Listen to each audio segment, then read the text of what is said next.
Olha, pensando nessa questão do crescimento econômico da China, que foi assombroso aí ao longo das últimas décadas, e que até hoje é muito grande, né? O quanto a gente pode confiar de fato nesse crescimento?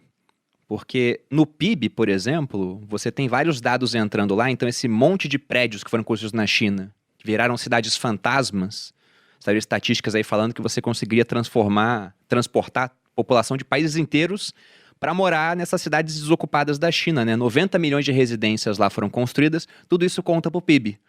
E agora tem alguns sendo destruídos, aí conta de novo pro PIB. Então, o quanto disso foi crescimento de fato, dá pra gente avaliar. E um outro ponto é, quem mede esse crescimento na China? Porque tem muita coisa que só o governo lá pode medir. E eu desconfio que se apenas o governo pode medir um certo Ele número, esse faz o número que ele tende a ser quiser. usado em prol do governo, no final das contas, né? Essa parte da transparência, como fica? Acho que vale olhar sobre a seguinte lente, né? A gente comentou do contexto que a China é essencialmente rural, super pobre, etc.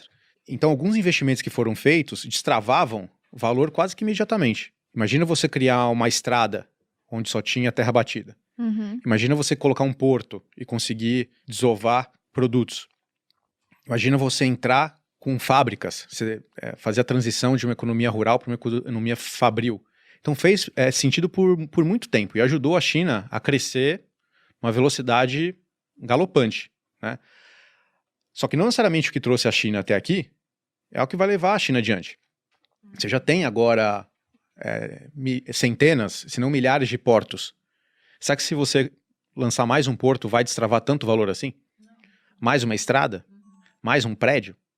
Então, isso ajuda a compreender a visão do governo, que o crescimento não está mais ancorado quantitativamente, mas qualitativamente, né? Então, o que a gente vê hoje? Que ela está focando em fatores de crescimento como inovação tecnológica, serviços, então mais uma transição da economia fabril para uma economia de serviços, e demanda interna. Olha só, 1,3, 1,4 bilhão de pessoas na China, olha o potencial de consumo de demanda interna, Com certeza. né? E ainda de uma população que está ganhando o poder de compra. A renda per capita está crescendo, a classe média está em ascensão. Então, é uma força muito grande. Quando a gente olha a China de alguns anos para cá, o PIB sempre foi muito dependente das exportações, né? 35% do PIB da China era focado em exportações. Hoje já caiu para 18%. Então, ela está cada vez menos dependente das exportações e cada vez mais apoiada nesses pilares. Desenvolvimento tecnológico, serviços e demanda interna. A gente falou dos Estados Unidos, né? Quando a gente levanta a ideia de startups, inovação, o caldeirão, né, das startups, que lugar que vem à nossa mente? Estados Unidos. Estados Unidos. Vale Israel, né? Califórnia. Israel Vale é do Silício. forte. Hoje o burburinho de venture capital está acontecendo na China. Ela tem liderado várias frentes, áreas de e-commerce, de gaming, 5G. 5G tá rolando leilão pelo mundo aí, mas vários países queriam proibir a China de participar, por medo da questão de dados, né, de estarem pegando. Hoje os Estados Unidos, eles produzem em torno de 48% dos unicórnios. A China já vem na cola com 35% dos unicórnios. Caramba, quase todos então estão nesses dois países. É o burburinho. Se você for olhar as novas startups, as fintechs, o venture capital, a China está em primeiro lugar nas fintechs. A China sozinha supera Estados Unidos e Alemanha somados. Pra quem não sabe o que é unicórnio, é como se fosse a top startup. É quando vale mais de As $1 bilhão de dólares. Eu sempre exatamente. esqueço o número, mas é a melhor, a mais fodana. Então, é só olhar a tendência. A China é o caldeirão. É o novo epicentro desse movimento de inovação e tecnologia do mundo. Então, se você for um empreendedor, o primeiro lugar que você tem que olhar para testar a sua ideia ou para ganhar capital é na China. É ali que está acontecendo, né?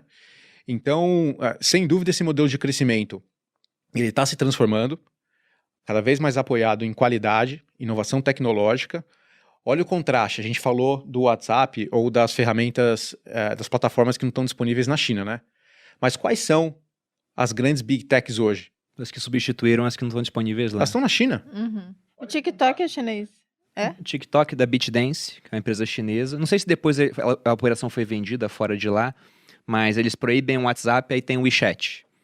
Eles proíbem a Amazon, mas tem o aliás, Alibaba. o WeChat é muito superior ao WhatsApp. É um serviço que inclui um eBay, um LinkedIn, enfim, Tem tudo dentro de é uma ferramenta. um aplicativo muito poderoso. Pois é, eles proíbem alguns para criar os deles depois. Então pensa, se você for investir, não estou induzindo a uma resposta, mas para refletir mesmo, se você for investir, você gostaria de estar mais posicionado nas gigantes americanas ou nesses foguetinhos chineses? Quem vai dominar? Quem são os future leaders? A liderança futura na tecnologia. Chegaremos nessa parte. Eu ia dizer que o Bruno tem uma Minha tese é opinião um pouco meio diferente assim da estranha. sua. Mas eu só queria agregar que as empresas chinesas têm uma grande vantagem também, né, que tem a ver com isso. O uso de dados nos Estados Unidos, né, na Europa, é muito mais regulamentado, obviamente. Agora isso aos poucos vai mudar, mas nos últimos anos, né, o Didi, por exemplo, que é o Uber chinês, teve total liberdade para acessar os dados dos seus usuários e, em função disso, conseguiu desenvolver produtos com muito mais facilidade, porque não encarou nenhuma preocupação, por assim dizer, sobre questões de privacidade, etc. E muitas vezes o governo chinês conseguiu ter acesso para dizer, olha, está tendo muita demanda para corridas desse lugar para um outro bairro. Vamos, então, dobrar o número de conexões de ônibus que circulam lá. Então, no quesito cidades inteligentes, cidades sustentáveis... Tá querendo dizer que eles têm todo o acesso, então isso é pro bem. Não, digo, é muito problemático. O que eu digo é, Mas do nesse ponto de vista aspecto- de crescimento lógico, e de tudo tem um lado desenvolver bom, produtos obviamente. que atendem, Aham. e de certa maneira o TikTok é produto disso. Sim. Né? Do ponto de vista tecnológico, é mais sofisticado do que o Instagram. Não, dizem que o algoritmo do TikTok... É É que eu perfeito. consumo muito pouco o TikTok. Mas o que eu fiquei assombrado lá, eu criei meu perfil esse ano. E não fiz uma dancinha ainda, que fique bem claro. Que coisa, irmão. Só coloquei trechos do podcast. Já tá com 500 mil seguidores lá. E outro dia, encontrei uma moça que ela falou, eu te sigo no TikTok. Eu falei, mas por que no TikTok? Daí ela falou, é a rede que eu mais gosto. Inclusive, eles bateram há pouquíssimo tempo a métrica de 1 bilhão de usuários ativos mensais. Estão colados no Instagram, que tem 1,5. Facebook ainda é o líder. Eles passaram o YouTube em tempo de tela. Então, você pega o tempo de tela mensal que uma pessoa fica no YouTube, gira em torno de 22 horas, na média. E no TikTok ficou em 24. E ela falou que gosta de lá porque o algoritmo mostra pra ela o que ela quer ver, mesmo que ela não saiba que ela quer ver ainda. Ela fala, nossa, você consegue assistir vídeo? também, mas funciona. Pois é. Daí você fica lá pra sempre em looping, porque ele só mostra o que você gosta. Tá Exatamente. doido. Eu não consumo TikTok ainda. Mas eu tô com uns dados aqui sobre China que eu acho interessante para apoiar essa parte do crescimento econômico. Os anos de menor crescimento na China desde 1990 foram em 2018, com um crescimento do PIB de 6,6%. Pensa quanto que o Brasil cresceu 6% o último ano, né? Vai ter que retornar bastante no tempo. 2019, 6,1%. E na década, 1/3 de todo o crescimento do planeta veio da China. Então é absurdo o que eles fizeram.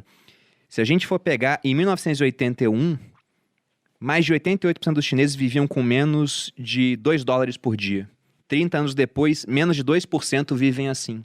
Então, de 88% de pessoas extremamente pobres para menos de 2%. O que eles conseguiram fazer em termos econômicos foi, sem dúvida nenhuma, notável. Isso a gente tem que reconhecer. E aí veio o dado que até entra nessa questão dessa possível crise imobiliária lá. A China consumiu mais cimento em 3 anos com esse crescimento, e por isso o boom das commodities, né? Uma população rural que consumia pouco, indo para a cidade com muito mais recurso, consumindo muito mais, querendo comprar um imóvel para casar, como o Oliver colocou.